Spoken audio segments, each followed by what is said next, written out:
What's going on YouTube? My name is Sean, and thank you guys for tuning in and watching today's video. Today's topic is going to be a little bit of a 2-for-1. We're going to be doing a product review, and also I'm going to be showing you how to use this product in terms of actually applying it to your aquarium, applying it to how your aquarium is cycling, and telling you guys how important this product is and how much you really need it if you want to become a successful aquarist. Today, we're going to be talking about the API Master Test Kit. This isn't a sponsored video. API didn't send me this. This is out of my own collection, something I've been using for years, and it's just an absolutely awesome kit. I think every aspiring aquarist who wants to have success should own one. I'm going to go through how to use this kit, why it matters, exactly what each reading means, and exactly how to apply this to tell if your tank is cycled, and also if you're going to be having any issues sneak up on you down the road. Let's not waste any time and get right into the video. Kiss me every time. Alrighty guys, welcome back. I went ahead and went with a close-up view here for this portion of the video so you guys can get an up-close and personal view of exactly what is in this kit, and I can show you guys how to use it. So this is the kit when you purchase it. This one's been used, but I have all the original parts and everything, so it should be a pretty good way to show you guys exactly what you're going to be getting.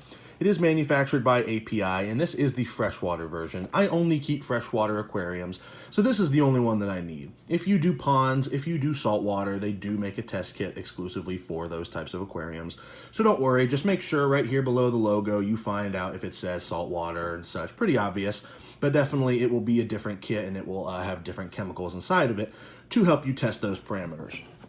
Over 800 tests here, it says in the corner. This is one of the main reasons why I really recommend this kit, is it's just such a great value. A lot of the other strip tests, not only are they fairly inaccurate and they're really difficult to read, but you're kind of wasting your money when you can only get maybe 50 to 75 tests out of a $10 box.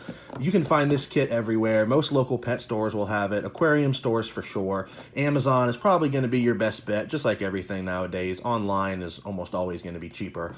But the fact that you get over 800 tests out of this is just really great, and it saves you a lot of money in the long run. Not to mention, it saves you a lot of time. A lot of people say, why do I need these test kits? I can just run up to my local fish store and take my water and they'll do a free test for me. The issue with that is when you do have an emergency, you have an ammonia spike, you have anything that's causing your tank to just absolutely freak out and you're losing fish, it's really not a good idea to be every single day jumping in your car and running up to PetSmart, running up to your local fish store to have them test your water. It's great to just be able to do multiple tests a day and have everything you need right at home and be able to take care of your water there instead of having somebody else do it. So when you read on here, what this kit actually tests for is high pH, ammonia, nitrite, and nitrate. These last three being really the most important. pH is certainly important, and it's really great to know exactly what your pH is in your water. But pH is one of those things that can be very difficult to change depending on where it comes out of your faucet. And a lot of fish can adapt to high or lower pHs, while ammonia, nitrite, and nitrate is definitely something a fish will never really adapt to. You need to take care of it by cycling your tank. So let's, without any further ado, actually break this guy open and I'll show you what's inside. So this actually is not only the logo, but it is your full instruction manual. So this is great and really shows you exactly how to use this. But I believe seeing is better than reading, so I am going to just lay this guy to the side and physically show you everything rather than flip through pages and read everything to you guys. But again, this is just the front cover here. And on the back, we'll talk about this here shortly when I actually go into what you guys want to be looking for, what the chemicals do. But for now, we're just going to set this aside.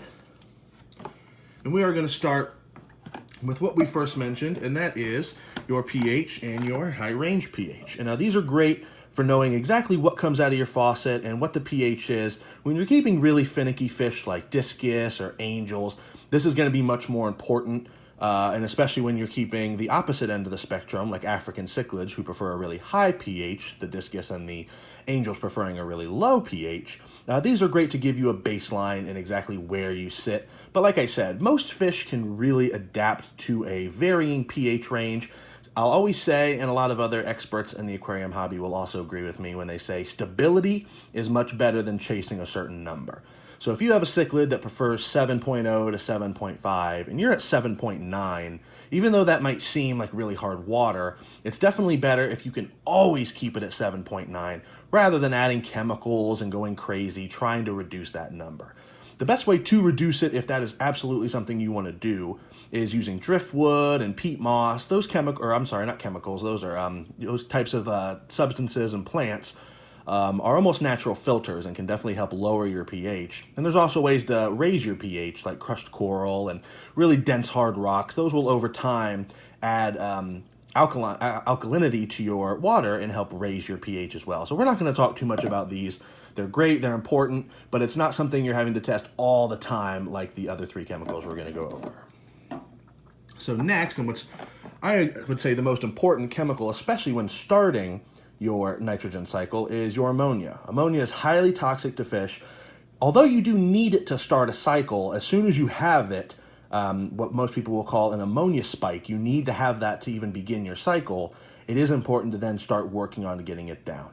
These guys, you're going to have 2 bottles for your ammonia, bottle 1 and 2. It's really important to use these guys in order and to make sure you get the appropriate number of drops. The best way to apply these drops is to hold the bottle straight up and down. If you're doing it to the side, you could get uneven drops, and that really can throw off your readings, even as minute of a point as that may sound. It's definitely important that you try to get nice uniform drops. These guys are going to do 8 and 8 of each one into your vials, which I will show you here momentarily. And then you're going to give it about a 5-second shake, and that is going to show you what your ammonia level is. Next up, we have nitrite, which is going to be what your nitrifying bacteria will turn your ammonia into. So once you have your ammonia spike, that nitrifying bacteria will begin to eat that ammonia, will begin to use it as a food source and turn that ammonia into nitrite. Nitrite is still not good for your fish, but it is the next step in the process, and it is less toxic than ammonia. This is just a singular bottle. This is really, really easy. It says right on it here, just like the ammonia does. I mentioned that it's 8, but it says again, add 8 of each one. This one here is just to add 5. This is definitely the easiest bottle to use in pretty much the entire kit. And this is going to be like a light blue color, and it's going to be a light blue to a purple, depending on what level of nitrites you have. So this is the second step when you are cycling your tank, is to have nitrites, and then again, to lower that into our last chemical. And now we're back to the 2 bottles again here, our nitrate. This is the final step when you are cycling your aquarium. You will never fully get rid of nitrates. There is no bacteria out there that consumes nitrates into anything. So when you have 0 ammonia, 0 nitrite, and a presence of nitrate, which I will show you guys exactly what that looks like, your aquarium is fully cycled.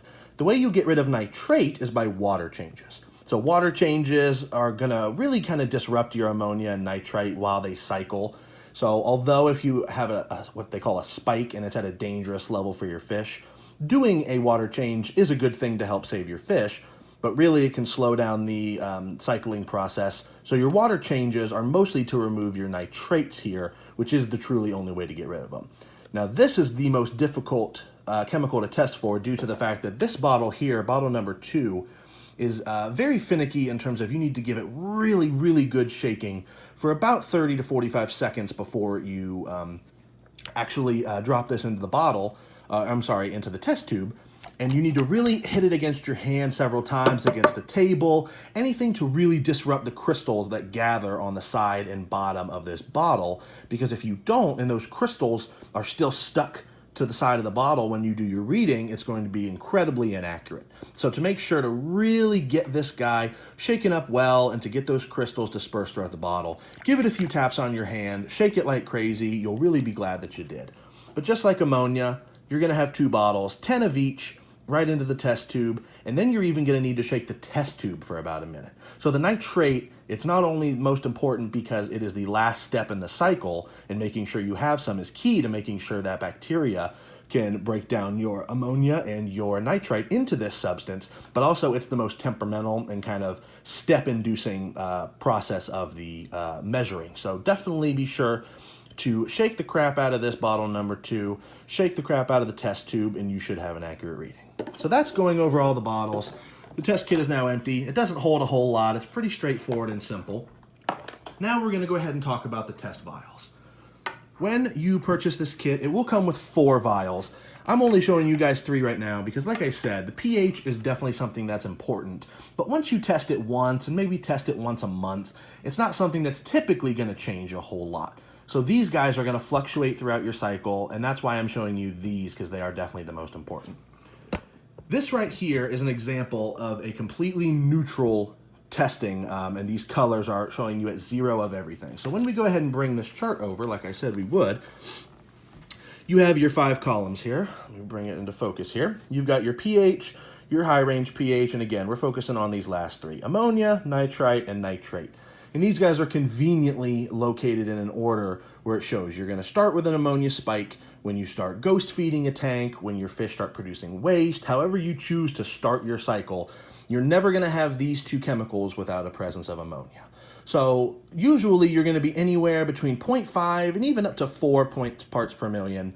The main reason you'd have 4 is if you're manually dosing ammonia. If you're using bottled ammonia and dosing it yourself, it's very easy to get up to 2 to 4 parts per million, which is really good at getting that bacteria ready to convert it to nitrate. But if you're just using rotting fish food, or you're using fish themselves and doing a fish in cycle, they will usually only produce ammonia maybe up to 0.5 or even 2.0 parts per million.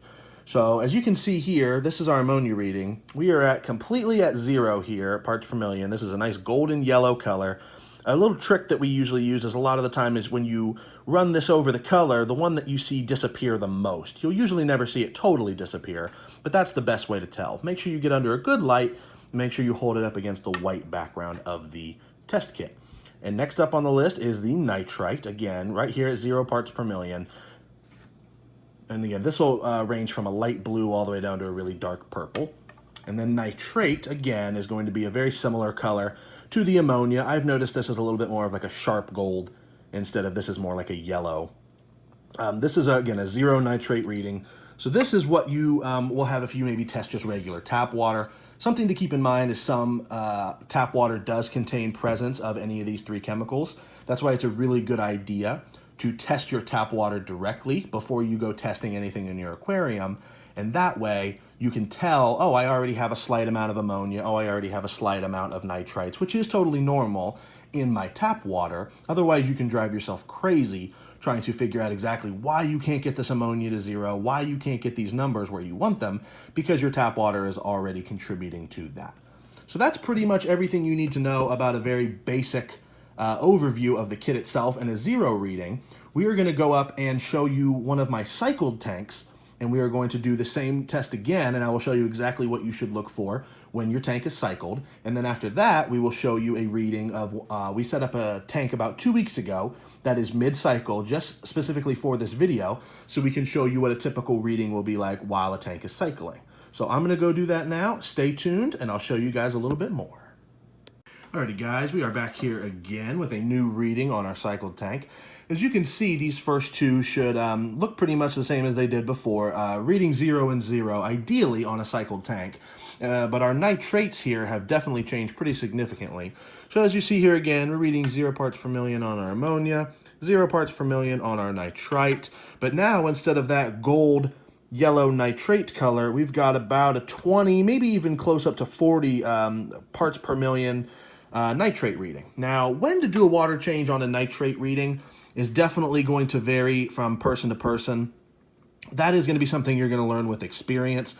As far as telling when a tank is going to be cycled, most people will agree on a 20 part per million reading or higher will be cycled. Even if your ammonia and nitrite are reading 0 or very, very close to it, and you're only reading 5, maybe 10 parts per million on your nitrate, you're not quite cycled. You're on the home stretch, as a lot of people would say. But once you're 20 or higher, that's definitely, you can go ahead and consider your tank cycled. Anything above 40 parts per million, which pretty much is where we're at. We got a lot of orange here, so it might be safer to say we're at 20. Anything 10 to 40 is going to be a fairly standard amount of nitrates, and anything above 40, you're definitely going to do a water change at that point. And that's one of the best ways to tell. You should definitely get on a standard water changing schedule, but going based off your nitrates is a good way to tell when those levels have gotten a little too high, and you can go ahead and do a water change to get those down, because that will be the only way you'll ever get those nitrates out of there, is by changing the water. So this is a fully cycled tank. Screenshot this video, come back to it. If you're ever wondering exactly what a fully cycled tank should look like on a master test kit, now we're going to go and check out one of the tanks that is in mid-cycle, and you guys can tell whether or not you are at the beginning stage, like I showed, where no cycle has been started. That first test was just pretty much tap water. We'll go ahead and show you guys the mid-cycle, and now you can come back and check out what the end cycle will look like. Be right back. Alrighty guys, we are back here one final time, and as you can tell, we've got a pretty drastic change here. This tank has been going for about 2.5 weeks. It's just beginning, well, I wouldn't say beginning, it's right at the middle of its cycle. It's been being ghost fed, it's been getting that ammonia in there, and very clearly we definitely have some results here. So now as you can tell, that ammonia went from a really nice, pretty green color all the way down, or I'm sorry, a pretty nice gold color all the way down to a green. We don't have a ton of ammonia, I'd say 0.50 is where we're at. Still not really a good level for fish, but definitely a noticeable amount of ammonia. Nothing crazy. 1 part per million above is when you're really getting an ammonia spike. That ammonia, you can tell, is definitely being turned into nitrite. Again, before we had that powder blue, baby blue color. We're well past the 0.25, probably into the 0.50, maybe even 1.0 parts per million of nitrite. This is exactly what you want to see while you're cycling a tank. Again, anywhere between 0.5 and 2.0 is going to be pretty standard while you're cycling. It has to spike so that next level of bacteria can then munch on this chemical, turn it into what you need it to, and then eventually get rid of your ammonia and your nitrate altogether. And then as far as nitrate goes, we're definitely not in the 20 or 40 range where we were with the cycled tank. We're probably around here maybe at 10 parts per million. So we definitely have a presence of nitrate. So once this guy gets a little bit darker and we get these first 2 tubes down to 0, this tank will be cycled. So it's certainly on its way. It's definitely getting there. And this is something that you really want to see while your tank is cycling. So this gives you a good idea of tap water or a beginning cycle where it hasn't even started yet, reading all zeros. This here showing you what it's going to look like roughly, and this could change. You may have no nitrates yet in just these first 2 colors. You might have completely base 0 colored nitrite and nitrate and just a small ammonia spike. That's going to be right as your cycle is beginning. But this right here is one example of a middle ground cycle where it's about halfway, maybe 3/4 of the way through. So it will vary, but this gives you an example of what one particular one will look like. But the 2 extremes, no started cycle yet and finished cycle, will pretty much always look the same. No cycle is going to be reading everything at zeros. In a finished cycle, you're going to have your ammonia and your nitrite both reading 0 parts per million. If you have some in your water, like we talked about earlier, which is possible, I do not, but it's definitely something that can happen. Either 0.25 or 0, and at least 10, maybe even 20 or more parts per million nitrate. So I hope this was informative to you guys. This kit is absolutely awesome. I went ahead and put everything back here. You're going to get a lot of use out of it if you do plan on sticking in the aquarium hobby for a long time. And I highly recommend you guys pick one up. Just like I said in the beginning of the video, API is not paying me or anything. This is my own personal kit. It gets used at least once a week when I do water changes. It's a really great kit, and I highly recommend that you guys invest into one. So I really hope you guys enjoyed today's video and you found it informative and it gave you a bit of advice that you can really take and have some practical use with in terms of telling how your aquarium stands and what parameters are going on inside of your tank. This is super, super helpful if you really want to have a good foundation in this hobby, because if you have no idea what's going on with the chemicals in your tank, then you're never going to have good success. You're always going to be wondering what's going on. Fish may be dying left and right, and if you don't have a good picture of what's going on in your aquarium, it's just like shooting in the dark, and trust me, nobody wants that. I highly encourage any aquarist and anybody who's getting serious about keeping fish to go out and get one of these test kits. They're really not all that expensive. Most local pet stores, including your PetSmarts or your Petco's, especially your big local fish aquarium stores, will carry them. You can find them on Amazon. You can find them all over the place. The API test specifically is really one that I recommend because I've had nothing but good success with it, and it's just a really good quality product. If you guys liked today's video, please feel free to go down in the comments box and let me know. Feel free to smash that subscribe button, turn on the notification bell so that way you can always tell whenever I post a new video. It'll go right to your phone, your computer, whatever device you're watching this on. And if you have any suggestions for a future video, I'd love to hear from you. My name is Sean with Tankaholics TV, and until next time, have a great day, guys.